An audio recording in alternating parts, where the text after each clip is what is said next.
que les haga una pequeña presentación en relación a sus temas, porque él no ha podido venir, ¿ya? Así que vamos a seguir avanzando algunas cosas. Este es un tema bastante bonito, ¿ya? No es tan árido como el anterior, ¿ya? ¿Cuál es el diagnóstico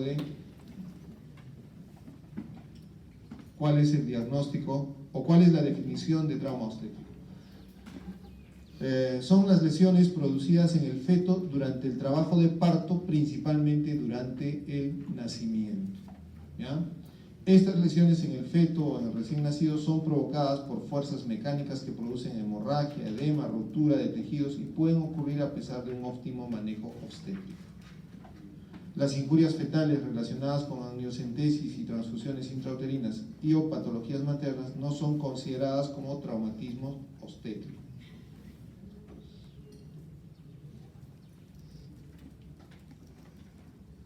¿Cuál es la incidencia? 2 a 7 por 1000 nacimientos. Ha disminuido debido al mejoramiento en las técnicas obstétricas, elección de cesárea en lugar de parto vaginal en los partos difíciles, eliminación o disminución del uso de forceps, vacuum y o versiones intrauterinas, o sea, acomodar al bebé durante el parto intraútero, ¿no es cierto? Gran parte son leves y autolimitadas, requiriendo solamente observación, pero otras pueden marcar la vida del recién nacido, ¿ya? Y la mortalidad puede darse hasta en un 2%.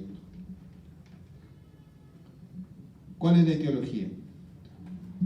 Hay más riesgo de trauma obstétrico en los casos de gestantes primíparas, talla baja, menos de 1,45 centímetros, anomalías pélvicas, pelvis estrechas, ¿ya? Desproporción cefalopélvica, un bebé grande de 4 kilos, ¿ya? Que probablemente va a tener muchas complicaciones si es que nace por parto vaginal, distocias de presentación, por ejemplo una presentación de cara o una presentación compuesta, un parto prolongado o un parto muy rápido, presentaciones anormales, tracción brusca sobre las extremidades, falta de aporte de oxígeno durante el trabajo de parto, muy prematuritos, gran prematuridad o prematuros extremos, muy bajos pesos al nacer, macrosómicos, macrocefalias, son los factores que pueden condicionar a un trauma obstétrico, ¿ya? Recuerden, este bebé está en podálico, ¿ya? Esta es una presentación que se ve con frecuencia, pero que actualmente es indicación de cesárea. Antes se atendían partos, ¿ya? Inclusive a bebés que estaban en presentación pelviana, y estos bebés muchas veces venían con problemas, ¿no? Hacían trauma obstétrico, ¿ya? Felizmente, gracias a Dios, acá por ejemplo podemos ver la tracción. El bebé está naciendo, se le tracciona, y al hacer esta tracción podemos distender los nervios del plexo braquial, ¿ya? Y provocar de repente una lesión, una ruptura parcial o de repente hasta una ruptura total, y nos va a provocar algunos problemas en ese plexo braquial. Antes se usaba el forceps o el vacuum. Yo todavía he visto usar el forceps en el hospital. Era catastrófico realmente, ¿no? Ahora no hay indicación del uso de estos instrumentos. Si es que un bebé está en problemas o un trabajo de parto que no está yendo bien, es mejor terminar el embarazo por cesárea. Entonces, vamos a clasificarlo en relación a traumatismos cutáneos, traumatismos osteocartilaginosos, traumatismos musculares, traumatismos del sistema nervioso central, traumatismos del sistema nervioso periférico y traumatismos de órganos periféricos, ¿ya?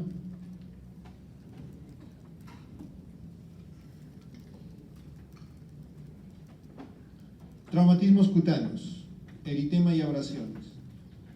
El uso de forceps, por ejemplo, puede provocar ya en la zona de presentación o el sitio de aplicación de los forceps algunas soluciones de continuidad en la piel. Es de resolución espontánea y no requieren por lo general tratamiento. por aumento de la presión intratorácica y venosa. Pueden aparecer en la cabeza petequias, ¿no? En la cara, en el cuello, en la parte superior del tórax e inferior de la espalda, en los partos difíciles o en presentaciones podálicas. Cuando hay un circular de cordón sobre el cuello, ya también puede haber petequias, y a veces esas petequias se confluyen y podemos ver una máscara, como le llamamos una máscara equimótica, ¿ya? No requiere tratamiento y remite espontáneamente, diferenciar del eritema tóxico. También se puede ver estas máscaras equimóticas cuando hay presentación de cara. El bebé viene con presentación de cara y al hacer durante las contracciones uterinas, durante el trabajo de parto, ese bebé está en este plan, ¿ya? Y va a haber compresión en la carita y pueden nacer con una máscara equimótica. Que no es cianosis, ¿ah? A veces confundimos, vemos, tiene una máscara equimótica y decimos está cianótico, pero si ahí le revisan las manitos, le ven el tórax, está rosadito. Puede haber una necrosis grasa subcutánea, ¿ya? Son lesiones induradas o circunscritas, se puede ver en bebés macrosómicos extraídos con forceps o en partos prolongados, como consecuencia de repente de hipoxia, isquemia local o enfriamiento excesivo, y se presentan entre los 6 y 10 días, puede haber en las mejillas, en el cuello, en la espalda, en los hombros, en los brazos, en los glúteos, en los muslos y en los pies, y una de las complicaciones puede ser una atrofia ocasional con calcificaciones. Por lo general no da mayor problema, se resuelve, ¿ya? El caput, muchos lo consideran como un trauma obstétrico. En general debería solamente mencionarse como una condición parafisiológica, no como un trauma obstétrico. Se va a resolver rápido, es muy frecuente, es un edema subcutáneo mal delimitado que se localiza en la zona de presentación en los partos encefálicos. Se produce por la alta presión que ejerce el útero y las paredes vaginales y se resuelve entre 2 y 4 días. En general 24 horas, la mayoría de veces se ha resuelto, ¿ya? Traumatismos osteocartilaginosos, por ejemplo el cefalohematoma. Es una colección subperióstica de sangre. Recuerden, el caput sucedáneo es inmediatamente por debajo del cuero cabelludo. En cambio, el cefalohematoma es por debajo del periósteo. ¿Cuál es la diferencia en relación al caput? En el caput puede estar en el lugar de presentación, pero no respeta las suturas, ¿ya? La incidencia del cefalohematoma es de 0,4 a 2,5% de recién nacidos. Hay ruptura de vasos sanguíneos que van desde el hueso al periósteo, delimitado sobre el hueso craneal sobre el que se asienta. Si el cefalohematoma es en el parietal, exactamente está en ese parietal. Si es en el occipital, exactamente en el occipital, más frecuente en el parietal, ¿ya? Sangramiento lento o sangrado lento, por ello se observa mejor a las 6 a 24 horas de nacimiento y demora hasta 4 a 6 semanas en resolverse. ¿Cuál es la complicación más frecuente como consecuencia de un cefalohematoma? La ictericia, ¿ya? Recuerden que la ictericia se va a presentar porque hay hemólisis de esa colección sanguínea a nivel del subperiósteo. Una fractura de cráneo, 5%, muy rara vez, en realidad ni siquiera 5%, 1% es la complicación, es la fractura de cráneo. Pero esa fractura de cráneo es lineal, muy rara vez es con hundimiento. Y si hay una fractura de cráneo lineal, no necesita tratamiento. Se da entre el cefalohematoma subaponeurótico entre el periósteo y la aponeurosis epicraneal, puede extenderse entre la frente y la nuca, es fluctuante, masivo y se asocia a la mayor parte de casos de anemia aguda y puede llegar a un shock y producir una ictericia intensa. Esto ya es más severo, es como ahí no solamente está delimitado a este hueso parietal, sino al otro, ¿ya? Es epicraneal, hay ictericia, hay anemia, ¿ya? Fíjense el caput sucedáneo, fíjense, también puede haber hematomas epidurales, ¿ya? puede haber un hematoma subgaleal, ¿ya? Entonces, vamos a hacer algunas diferencias entre el caput y el cefalohematoma. En el caput hay edema subcutáneo, forma más frecuente de traumatismo obstétrico, por lo general se localiza en el occipucio, cruza sobre las suturas, la zona afectada es blanda, el tacto y los límites son poco definidos, y el edema puede remitir al cabo de pocos días, 2 a 3 días. En el caso del cefalohematoma es una colección subperióstica de sangre, suele localizarse en la región parietal y puede pasar inadvertido al momento del nacimiento. No cruza las suturas, es de consistencia firme, de bordes bien definidos y desaparece entre las 2 semanas y 3 meses. Entonces, acá podemos ver ya una hemorragia subgaleal, acá ya es más profunda, ¿no? No está respetando ni siquiera el hueso, sino es en todo. Esta hemorragia subgaleal por lo general se hospitaliza, porque ese bebé puede hacer shock hipovolémico o muchas veces, y una ictericia severa que a veces necesita tratamiento.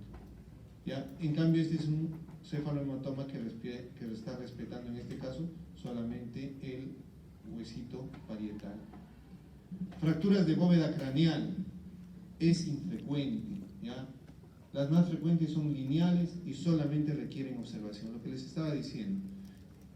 Por eso, si yo encuentro un bebé con cefalohematoma, probablemente no tengo necesidad de pedir una radiografía, porque yo sé que es la fractura, la complicación es muy poco frecuente. Y si aún así tuviera una fractura, pues probablemente sea una fractura lineal y que no va a requerir tratamiento alguno. El diagnóstico radiológico, si hay fractura con hundimiento, y la lesión puede remitir espontáneamente a los 3 meses. Acá sí hay un hundimiento en el cráneo, ¿no es cierto? Fracturas de la bóveda craneal, fractura de clavícula. Esto sí se ve todos los días. Es más frecuente durante el parto, ya 1.8 a 2%, mayor parte de ellas son en el tallo verde y un pequeño porcentaje son completas. Se presenta por retención de los hombros durante el parto, especialmente en bebés grandes y en partos podálicos. Hay un signo que lo vamos a encontrar, el signo de la tecla, ¿ya? Entonces, acá es importante ver esto. Generalmente, cuando tenemos el antecedente de un bebé macrosómico, un bebé grande de 3,9 kilos y que nace por parto vaginal, ¿ya? Y ¿qué es lo que pasa? De repente, a veces si la mamá es una gran multípara no hay mayor problema porque tiene los tejidos laxos, pero si es una primípara, por ejemplo, entonces si la cabecita que tiene un diámetro menor sale con dificultad, imagínense cómo salen los hombros. Entonces, a veces, a fin de que salgan los hombros, el hecho de que haya compresión de las paredes del canal del parto, se van a fracturar 1 o 2 clavículas. Y no siempre esas fracturas de clavícula son unas fracturas completas, la mayoría de veces son en tallo verde. ¿Qué quiere decir eso? Que solamente hay una fisura y que durante el examen físico no van a encontrar signos de fractura. Pero de repente al tercer, cuarto día, cuando están evaluando al bebé, le encuentran el callo óseo. Y entonces la mamá dice, no lo han evaluado cuando nació. Si tenía fractura, no lo han detectado, no se han dado cuenta o no lo han examinado. Lo que pasa es que no se vio o no se detectó porque era en tallo blanco. Si hubiera sido una fractura completa, entonces sí hubiéramos encontrado esa crepitación que encontramos o ese signo de la tecla, ¿ya? A veces la fractura es bilateral, ¿eh? A veces puede ser en las dos clavículas. Lo importante de esto es que la fractura de clavícula no va a dar ninguna repercusión en el futuro, se va a curar ad íntegro. No necesitas yeso, no necesitas vendaje, de repente una leve inmovilización, o no inmovilización, sino manipular al bebé con cuidado. Es lo más importante. Y eso hay que explicarle a la mamá, ¿no? Si le encontramos la fractura y le tomamos una placa de repente unos 2 o 3 meses después, probablemente esa clavícula no te dé ninguna señal de que en algún momento estuvo fracturada. Entonces, no tiene mayor importancia esa fractura. Puede haber fractura de húmero, ¿ya? Que es más raro, ¿ya? Acá se puede ver la imagen de la fractura, ¿sí?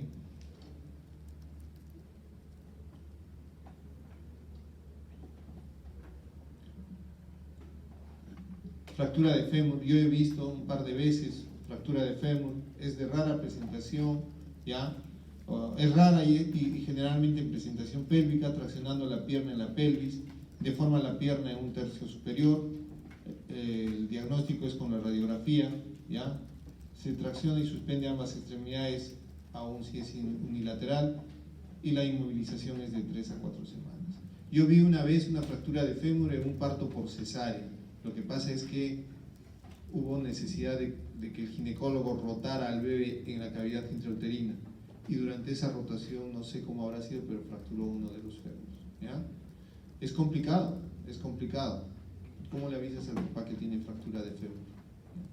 Después vi otra fractura, pero ya en un bebé que se hospitaliza por llanto, y no había una causa aparente de ese llanto, ¿no? Probablemente era dolor.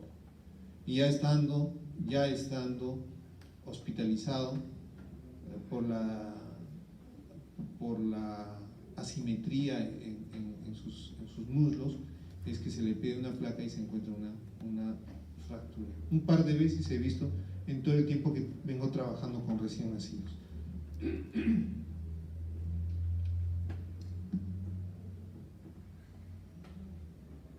Fractura de fémur, acá pueden ver, ¿ya?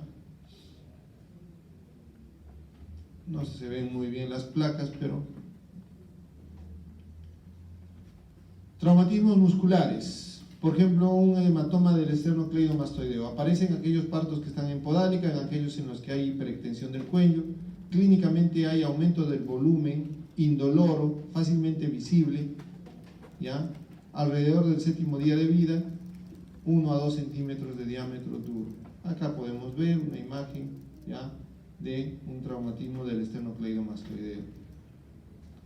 Traumatismos del sistema nervioso, hemorragia subdural, 5% de los partos normales, 25% de los partos con fórceps. Acuérdense, los fórceps eran un problema cuando se los utilizaba. Causas por estiramiento de la hoz del cerebro o tentorio del, ¿ya?, en desproporciones cefalopélvicas cuando el cráneo es muy blando, entre otros. Puede haber hemorragia cerebelosa, hemorragia epidural, que son muy infrecuentes, ¿ya? Acá vemos un hematoma subdural, vemos un hematoma epidural, puede haber hemorragia intracraniana también, ¿ya?, o hemorragia subaracnoidea. Poco frecuentes, de verdad. Más vemos las hemorragias intracraneanas como consecuencia de prematuridades extremas por inmadurez de la matriz germinal, ¿ya? Hemorragias subaracnoideas, hemorragias intracraneales, como les digo, muy poco frecuentes. Traumatismos del sistema nervioso periférico. Esto sí se puede ver. Es la lesión más frecuente de los nervios periféricos, ¿ya? Parálisis del nervio facial. Incidencia 0.25 de todos los recién nacidos. Es producida por la compresión de este nervio a la salida del agujero estilomastoideo, ya sea por fórceps o promontorio sacromaterno, ¿ya? Fíjense, hay asimetría en una hemicarita. Ustedes se acuerdan, hay un actor famoso que tuvo una parálisis facial y que esa ha sido la clave de su éxito. ¿Quién es? ¿Ah? Sylvester Stallone, ¿no es cierto? Sylvester Stallone tuvo un trauma obstétrico, una parálisis facial, y que en realidad le ayudó bastante, ¿ya? Y no fue un problema para él. Esto hay que temer, la parálisis del plexo braquial. Si se presenta una parálisis del plexo braquial, nosotros rogamos que sea solamente una elongación o una distensión del nervio. ¿Por qué? Porque si hay una ruptura total, eso ya ese bebé va a quedar con un problema en su miembro superior. Se ve en partos prolongados y difíciles, generalmente grandes, en bebés macrosómicos, en bebés asfícticos, presentaciones pélvicas con brazos extendidos sobre la cabeza y tracción excesiva del hombro en la salida de la cabeza. Hay tres tipos, ¿ya? El de Erdőchen, que es una parálisis braquial superior que generalmente que afecta el C5 y el C6, ¿ya? El Erdőchen es el más frecuente, es el más bajo, ¿ya? Es un bebito, como les decía, con el antecedente de haber nacido de repente en parto vaginal, pero macrosómico, y en el que ha habido tracción del bebé durante el parto. Entonces hay distensión del plexo. ¿Y qué es lo que ocurre? Al examen físico, ustedes ven un bebé que tiene un bracito flexionado y el otro está colgado, ¿ya? Y no es así. La posición del bebé recién nacido es una posición en cuadriflexión, ¿ya? Ya mirándolo nomás yo ya estoy sospechando. Le haces el moro y el bebé tiene un moro incompleto, solamente con uno de los lados, el otro sigue colgado. Entonces tengo que sospechar de una parálisis de Erdőchen o una parálisis del plexo braquial. Si yo le hago la prensión sí está conservada, pero el movimiento, y el bebé tiene el brazo así. Si es solamente elongación, en unos días va a mejorar la movilidad. Si es una ruptura parcial, también va a mejorar. Si es una ruptura total, ahí no va a mejorar nunca, ¿ya? El otro es el de Kunkel, ¿ya? C7, C8, ¿ya? En este es similar al Erdőchen, pero en este ya no hay prensión. En el Erdőchen sí hay prensión conservada, ¿ya? Y hay otro que es el completo, que es de C5 a T1, que en este caso puede haber inclusive compromiso del diafragma, del nervio frénico. Si está comprometido el nervio frénico, fíjense cómo se eleva el hemidiafragma. Hay una parálisis del diafragma, ¿ya? Se compromete y ese bebé probablemente esté con dificultad respiratoria. La parálisis del nervio frénico se da generalmente en presentaciones pélvicas. Hay un daño de raíces más altas, de C3 a C4, ocasiona parálisis diafragmática unilateral y está asociada con parálisis braquial, episodios recurrentes de cianosis, respiraciones irregulares e inefectivas en el lado afectado. Hay elevación del hemidiafragma afectado y desviación del corazón y del mediastino. Fíjense, este es el hemidiafragma y este es el otro diafragma que está paralizado, ¿ya? También puede haber traumatismos de órganos internos, ¿ya? La ruptura de hígado es la víscera intraabdominal más frecuentemente afectada, pudiendo producirse ruptura con o sin compromiso capsular. La incidencia es de 0.9 a 9.6 en necropsias, en recién nacidos grandes, partos difíciles, especialmente en podálica, en recién nacidos asfixiados, que el RCP ha sido vigoroso, o cuando hay hepatomegalia y trastornos de coagulación. Puede haber también un hematoma subcapsular hepático y a veces también puede haber ruptura de vaso o una hemorragia suprarrenal. Es casos muy raros, ¿no? Signos de alarma en el recién nacido. Alteraciones de la termorregulación. La fiebre en el recién nacido constituye un signo que requiere una rápida exploración, ya que puede corresponder a situaciones que pongan en riesgo la vida del bebé. Eso es importante, es importantísimo. Cuando yo tengo un bebé, no solamente recién nacido, sino un bebé menor de 2 meses y tiene fiebre, podría ser simplemente un problema respiratorio viral, de repente un resfrío, una gripe, pero es poco común que un bebé recién nacido o un bebé menor de 2 meses te dé fiebre. Y si hay un bebé de menos de 2 meses que tiene fiebre, tiene que ser evaluado en el momento. Yo tengo un bebé de 10 años, te hace fiebre, le doy su Panadol, lo observo 1, 2, 3 días. Generalmente al tercer día, si es algo viral, va a mejorar. No voy a tener mayor problema, y eso lo saben las mamás. Pero tenemos que explicar a los bebés, a las mamás de los bebés menores de 2 meses, signo de alarma, fiebre. Si te hace fiebre, así sea un problema respiratorio, así el hermanito esté con gripe, así tenemos que evaluar a ese bebé y buscar un problema infeccioso severo. Hace 2 días yo atendí a un bebé que tenía 1 mes, La mamá me llama y me dice que está haciendo fiebre. ¿Y qué le puede dar? ¿No? Yo le digo, no le puedes dar nada, hay que evaluarlo. ¿Está tosiendo? No. ¿Hay alguien con gripe en casa? No. ¿Lo has sacado lo has expuesto a cambios bruscos de temperatura? No. Bueno, hay que examinarlo. Lo veo en el consultorio, un bebé que luce bien, ha ganado peso en este mes, está con leche materna, se le ve saludable, ¿ya? Succiona perfecto, se le ve saludable, ¿ya? Le digo, ¿alguien con gripe? No, doctor, no hay nadie con gripe, pero el domingo me fui a Chaclacayo y hemos ido con las ventanas abiertas y todo el aire nos entraba. Bueno, le examino la garganta y una leve congestión, leve, la verdad que no encuentro mayor cosa, ¿ya? Y el resto del examen normal, tórax, abdomen, excelente. Neurológicamente lo veo al bebé succionando perfecto, pero haciendo fiebre, un día de fiebre. Yo le digo, puede ser solamente un resfrío, le digo, puede ser solamente un resfrío, pero tengo la obligación de buscar algo más en tu bebito. O sea, no puedo quedarme con eso.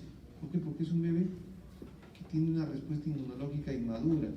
Así como de un día a otro puede mejorar, podría empeorar. Entonces le digo, vamos a hacerle algunos exámenes importantes. Le voy a pedir un hemograma, un PCR y un examen de orina para buscar algo importante, ¿no? Me sale el hemograma, creo que a las 2 horas, 3 horas, lo veo, y me sale un hemograma normal. No había ni siquiera linfocitosis, porque si hubiera un problema viral, un resfrío, una faringitis, ya pues está resfriado, ¿no? Pero el hemograma ni linfocitosis, leucocitos estaban en 10.000. Y digo, pues están normales. El PCR, 48. Digo, 48, debe estar por debajo de 6.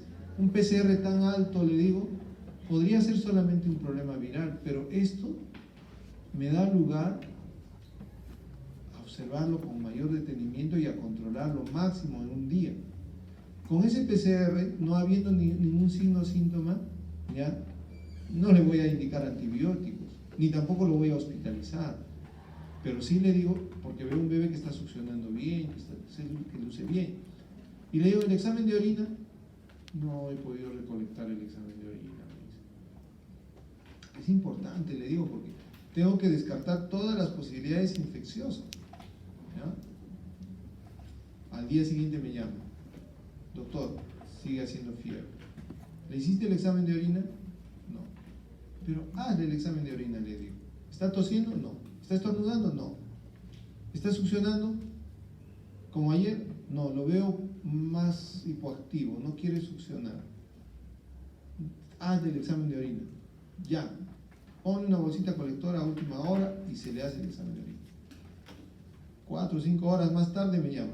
Doctor, ya salió el examen de orina. Veo el examen de orina, tenía más de 100 leucocitos por cama. ¿Ya? Tenía hematíes. Era una infección urinaria. Si no le insisto con el examen de orina, imagínense. No le insisto, no le digo, hay que reevaluarlo al día siguiente, hay que ver cómo está yendo. Ese bebé terminó hospitalizado, bebé de 1 mes. ¿Ya? Si yo dejo pasar a ese bebito, por ejemplo, pasa 3 días, ese bebé se complica con una sepsis o hace una meningoencefalitis. ¿Ya? La hipotermia, más frecuente que la fiebre, es la hipotermia en los recién nacidos. Es un signo tardío, ¿ya?, de infección en recién nacidos prematuros, es causante de acidosis, dificultad respiratoria, palidez y cianosis. Llanto inconsolable. Cuando damos de alta a un bebé, tu bebé llora por 3 causas: por hambre, por frío, por sueño.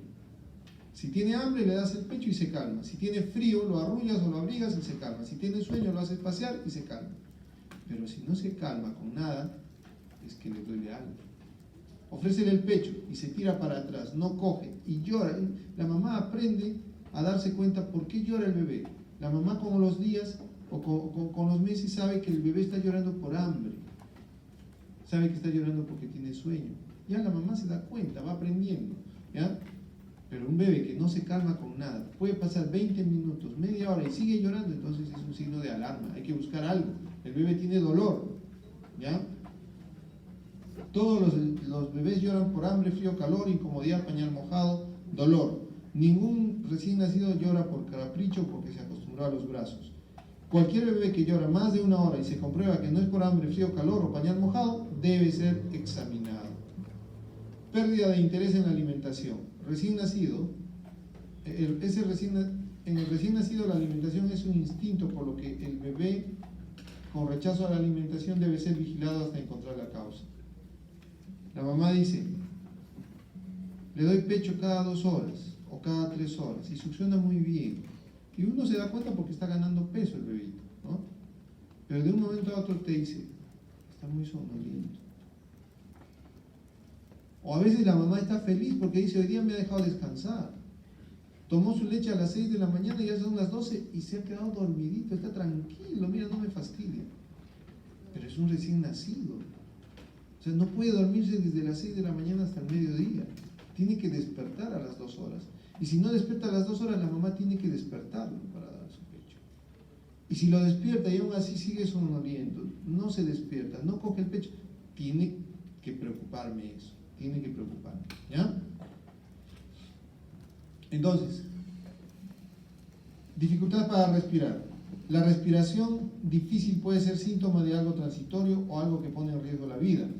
Ante la duda de examinarse al recién nacido ante la duda debemos examinar, ¿no? Antes de que se convierta en algo más grave.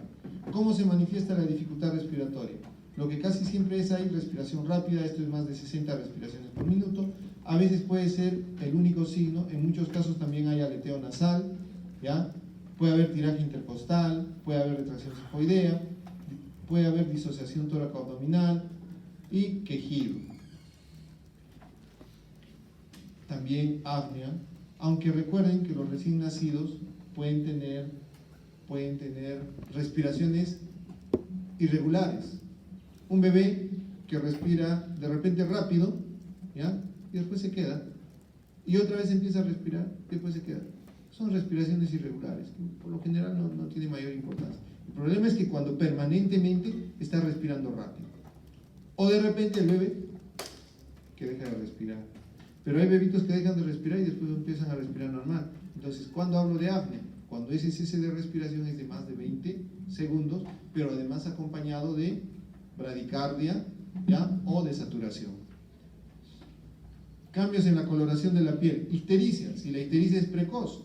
La ictericia normal o fisiológica se presenta después de las 24 horas. Pero si veo un bebé que a las 12 horas está amarillo, entonces es una ictericia patológica. O hay una incompatibilidad de grupo, o hay una incompatibilidad de factor, o hay algún otro problema, ¿ya? Rubicundez, un bebé que está pletórico, rojo, ¿ya? De repente tiene policitemia. Y esa policitemia tiene riesgos. Puede hacer hipoglicemia, una hipoglicemia severa me daña al bebé. Palidez, piel marmórea, convulsiones, ¿ya? Las convulsiones muchas veces en los bebitos son sutiles, no nos damos cuenta. A veces solamente hay movimientos de boqueo y es una convulsión, ¿ya?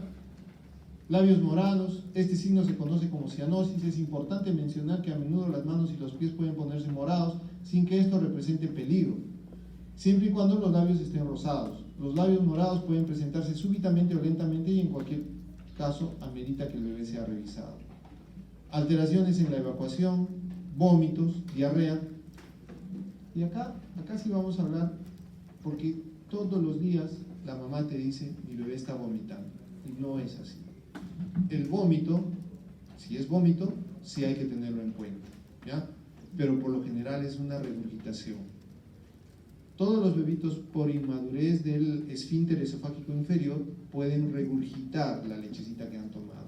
A veces son lechecita cortada ya en plena digestión, a veces lechecita recién tomada, y por lo general esto es un bocado, 5 centímetros, 3 centímetros, bueno, en el peor de los casos de repente 10 centímetros. Entonces cuando la mamá viene y te dice, está vomitando, ¿cuánto vomitó? ¿Una taza? ¿Media taza? Le dice, no, solamente un poquito que me manchaba la ropita. Entonces, eso no es vómito, eso se llama regurgitación, ¿ya? Y la regurgitación es normal hasta los 6 meses y a veces un poquito más. ¿Ya? Diarrea. La diarrea, el bebé que toma leche de la mamá, el recién nacido, puede hacer deposiciones todas las veces que toma pecho, porque hay un reflejo gastrocólico. Y la deposición del recién nacido puede ser líquida, puede ser grumosa, puede ser pastosa. Entonces la mamá dice, está con diarrea. Un bebé que toma leche de la mamá y que obviamente hay condiciones higiénicas adecuadas, ¿hará diarrea? No, ¿no es cierto? Esa no es diarrea, son deposiciones normales. Ahora, si hay moco o sangre en la deposición, entonces tengo que pensarlo ya 2 veces, ¿no es cierto? A ver, ¿qué dice acá?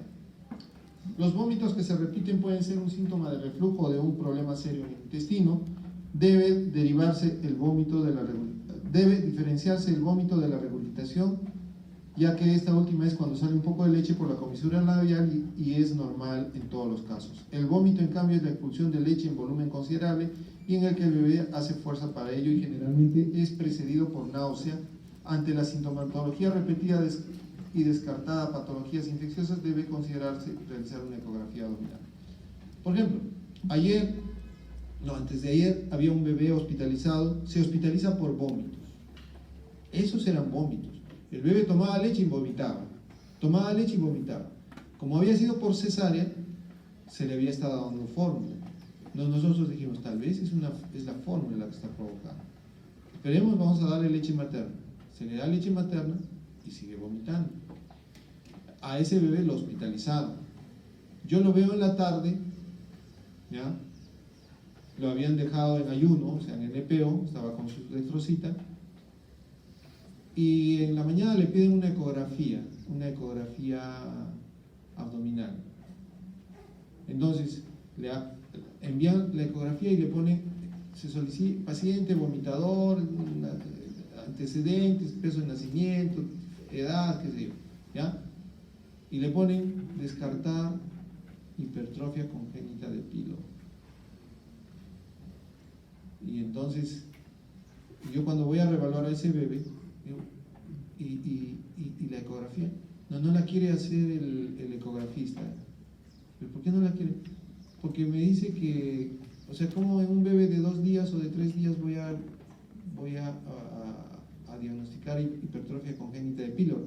Y tiene razón, o sea, el ecografista tiene razón, te dice, o sea, estás loco. ¿Cómo me vas a pedir descartar hipertrofia congénita si la hipertrofia congénita se presenta alrededor de las 3 semanas? En un bebé que ya había estado tomando normalmente su leche, en un bebé que está empezando a crecer ya, y recién entre las 3 a 4 semanas empieza a vomitar. Un bebé de 3 días pues no era para pensar en hipertrofia, pero sí necesitaba la ecografía porque había que buscar que no haya otro problema. Le tomamos una placa de abdomen y yo veía que no había silencio abdominal, no había mucho aire. Entonces, es importante la ecografía. Hablo con el papá y le digo, o sea, no hay hipertrofia congénita porque eso está mal, o sea, no se puede presentar a estas alturas, pero sí hay que buscar otro problema. De repente hay una membrana, hay una obstrucción, una estenosis, ¿qué puede haber? Le digo eso. Y si sigue vomitando y una ecografía que sale normal, entonces hay que hacerle un tránsito intestinal.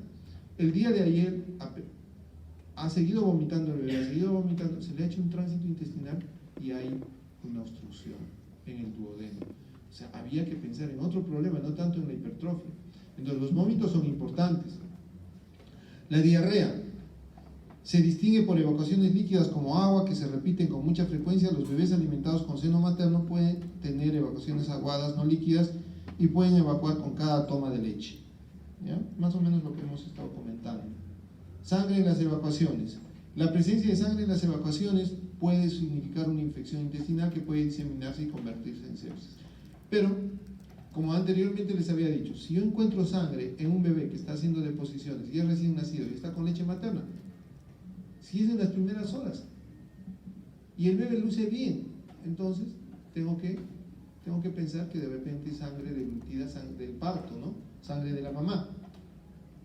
Y si tiene más días, lo primero que tengo que hacer es revisar los pezones de la mamá, porque muchas mamás hacen grietas, sangran los pezones y el bebé toma la lechecita y esa sangrecita puede salir en la deposición. pero tampoco no me puedo quedar así. Tengo que exactamente determinar si es sangre deglutida o es un problema de un sangrado intestinal. Y entonces, ¿qué examen podré hacer ahí? A ver, ¿quién se acuerda o quién me puede decir? Para determinar. ¿Cómo puedo determinar yo que es sangre deglutida de la mamá, ¿ya? ¿O qué es sangre del bebé? ¿Qué se hace? ¿Ah? Ya, ¿y cuál es esa prueba?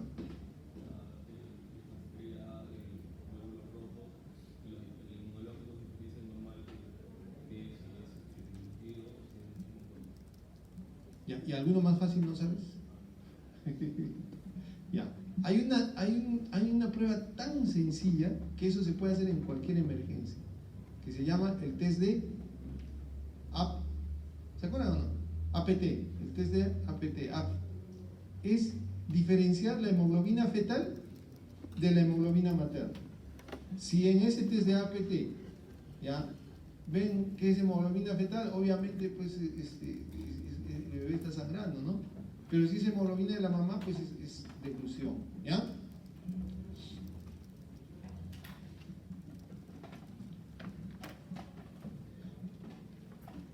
Shock. El concepto de shock es fisiológico, se basa en una serie compleja de acontecimientos clínicos que tienen lugar cuando hay un inadecuado o insuficiente transporte de oxígeno a las células para mantener su consumo de oxígeno. Como consecuencia se desarrolla disfunción y muerte celular, ¿ya? Es principalmente en relación al consumo de oxígeno. Signos clínicos iniciales de shock, ¿ya? Inicios de mecanismo de compensación, mantenimiento del transporte de oxígeno, compensación, descenso del gasto cardíaco, aumento de la frecuencia cardíaca, mantenimiento de la presión arterial, aumento de las resistencias vasculares sistémicas, incremento de la ventilación alveolar, taquimia, incremento de la presión alveolar al final de la expiración, quejido. Son los signos iniciales, ¿ya? El shock insaturado, compensación, acidosis metabólica, hay taquimia, bajo gasto sistémico, hay oligurio, hipotensión, descenso del nivel de conciencia, hay máxima extracción periférica de oxígeno, ¿ya?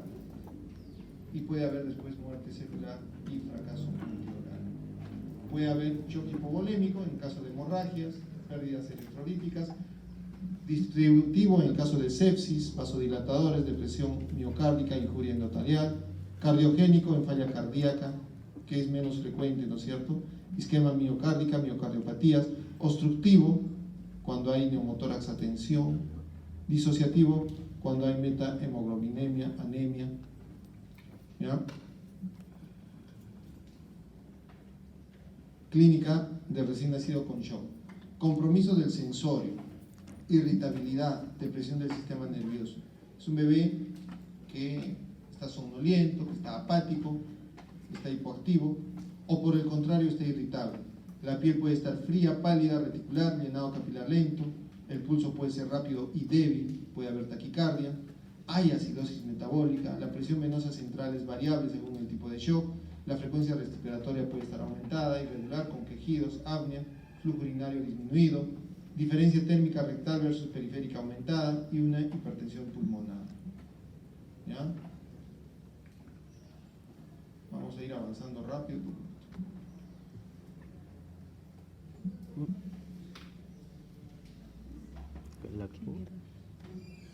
¿Cuáles son los fármacos más empleados en el shock del recién nacido? Expansores de volumen.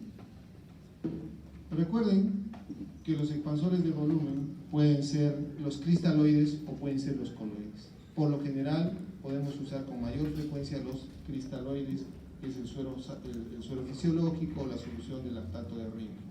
Podemos usar plasma, podemos usar sangre, ¿ya?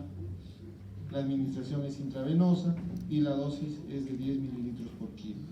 Cuando es un shock, necesitamos necesariamente utilizar inotrópicos. Es importante. Una sepsis, por ejemplo, solamente por sepsis no utilizo inotrópico, Pero si hace un shock séptico, quiere decir que no está compensando. Los mecanismos de compensación de esa sepsis no son suficientes. Entonces el bebé empieza a tener colapso circulatorio.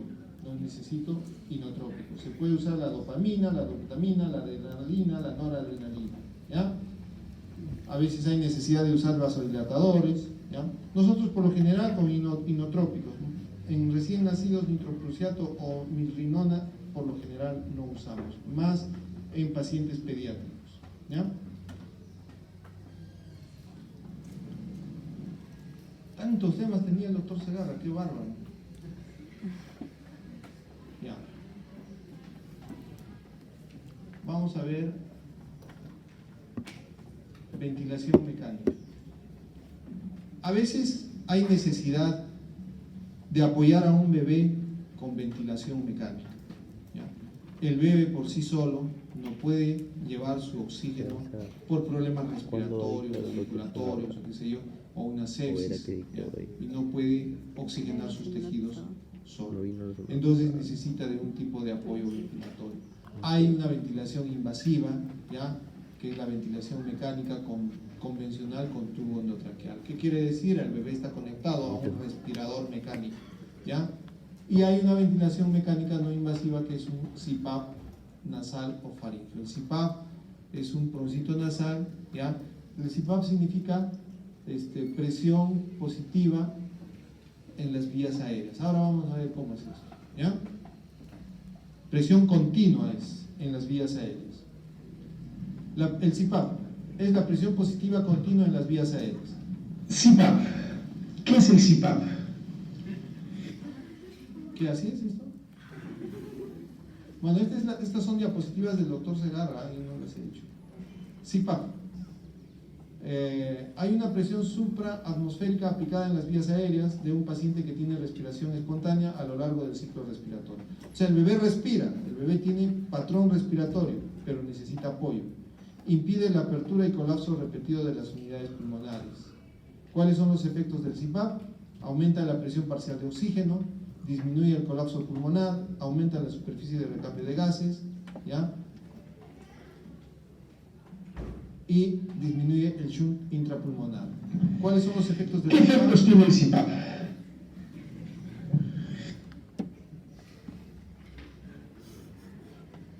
Aumento de la presión. ¿Cuáles son los efectos del CPAP? Aumento de la presión arterial de oxígeno, aumento de la disminución del shunt intrapulmonar, aumento de la compliance, ¿ya? Efecto mínimo sobre la presión parcial del CO2 y disminución de la frecuencia respiratoria. No encuentro un... Ahí está, este es el pronasal, ¿ya? A ver, esto quería más o menos explicar. El bebé tiene patrón respiratorio, ventila espontáneamente. Entonces, ¿qué es el CPAP? Este es un pronasal, ¿ya?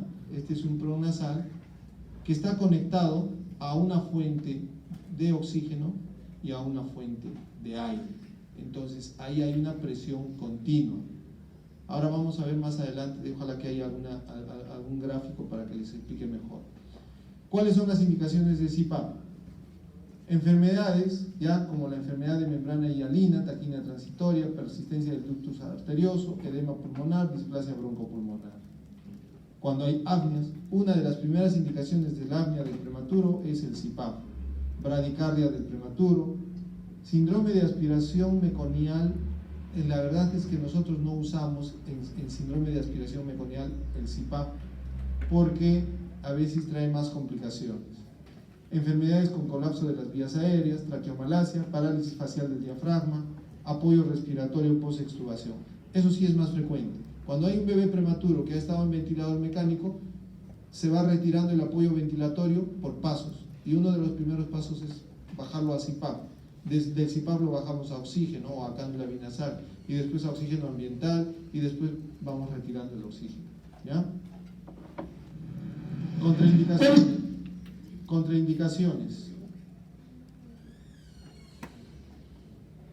Neumotórax no resuelto, hernia diafragmática congénita, neumotórax. A ver. ¿Cómo explicamos esto? Les acabo de decir que el CPAP es la presión positiva continua en las vías aéreas. Hay una fuente de oxígeno, hay una fuente de aire comprimido, hay una mezcla de oxígeno para dar una determinada concentración de oxígeno. Pero como es presión continua, ¿ya? A veces distendemos mucho más esos alveolos y podemos provocar ruptura del pulmón y provocar un neumotórax, ¿ya? Hernia diafragmática, contraindicaciones. Claro, si hay neumotórax no se puede usar CPAP. Una hernia diafragmática congénita. Alguna vez creo que ya al grupo con el que hemos estado en el hospital les he dicho que la ventilación a presión positiva está contraindicada en bebés con hernia diafragmática. Exactamente la explicación es la misma. Si tiene hernia diafragmática y le pongo presión en vía aérea, entonces voy a llenar de aire las vísceras abdominales y voy a comprimir los pulmones, ¿ya? O el único pulmón de repente que tiene, porque el otro probablemente esté hipoplásico. Entonces está contraindicado en hernia diafragmática. Atresia de esófago. ¿Sí? Obviamente, ¿no? Una atresia de esófago no voy a usar CPAP. Paladar hendido. Si tiene una fisura de palatina y le pongo CPAP, presión en vía aérea, se me escapa el aire por la fisura palatina. Acidosis metabólica intratable, malformaciones mayores y asfixia severa. Asfixia severa porque probablemente ese bebé no tiene un buen patrón respiratorio. Y el CPAP es para usar en bebés que sí tienen patrón respiratorio. O sea, respiran solos, pero esa respiración no es suficiente para llevar su propio oxígeno. Un bebé que está asfixiado, si no tiene esfuerzo respiratorio, el CPAP lo único que va a hacer es llenarle los pulmones de aire, ¿ya? Este es el CPAP. Esto es lo que quería explicarles. Acuérdense, ¿ya? Este es un CPAP que está conectado, este es un artesanal. Este es el PRON nasal conectado a una fuente de oxígeno, ¿ya? En este caso esta fuente de aire es un frasco de agua, ¿ya? No es un ventilador, porque también podemos dar CPAP en ventilador. Entonces, acá hay una presión continua que está manteniendo o está ayudando en la respiración del bebé. Y nosotros podemos manejar acá la concentración de oxígeno y podemos manejar las presiones, ¿ya? En general acá se manejan las presiones dependiendo de la altura del tubito que ingresa dentro del frasco de agua, ¿ya? Entonces,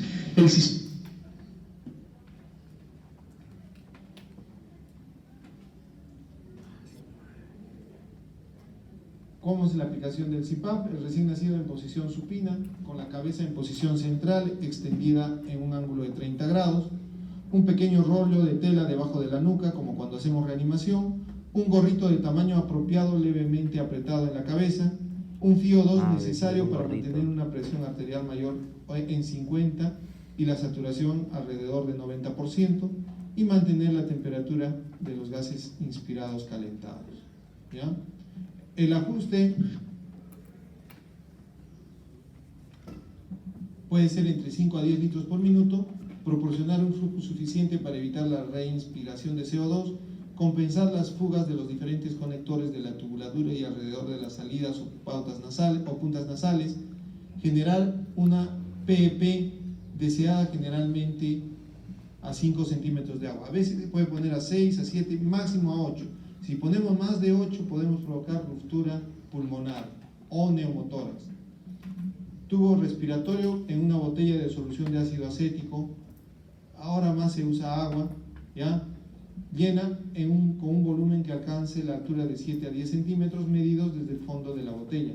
El tubo distal deberá ser insertado a la profundidad de 4 a 10 centímetros. Si yo lo dejo en 4, está con un PEP de 4. Si lo dejo en 5, está con un P de 5.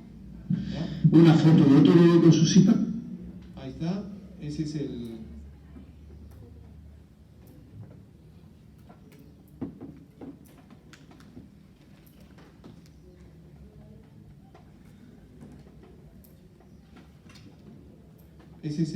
PRON nasal, que está conectado a los dos tubitos.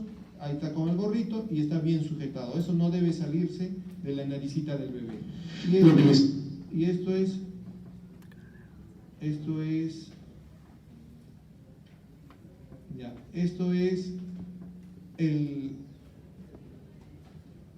Acá está conectado a una fuente que humidifica el aire, y este es el blender que te va a dar la concentración de oxígeno que necesitas, y este es el frasquito que les decía donde se debe insertar el tubito para dar el PEP, ¿ya?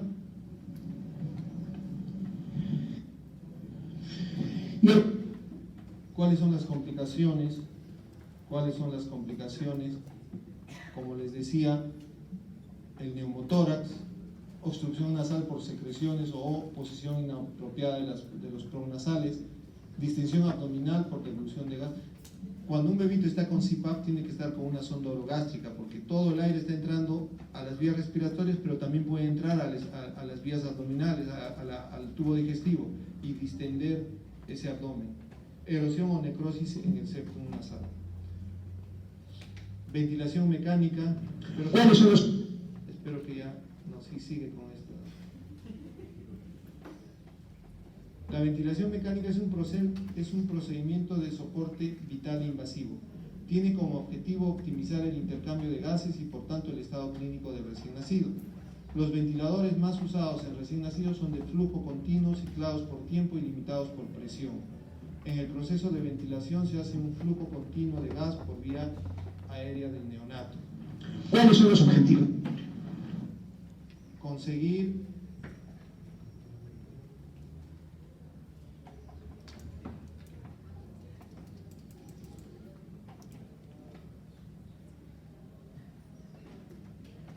una oxigenación y ventilación adecuadas con el mínimo daño pulmonar, sin repercusión hemodinámica, sin efectos adversos y minimizando el trabajo respiratorio.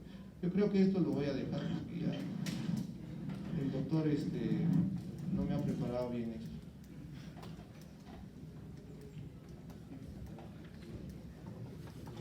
Pendejo el tío.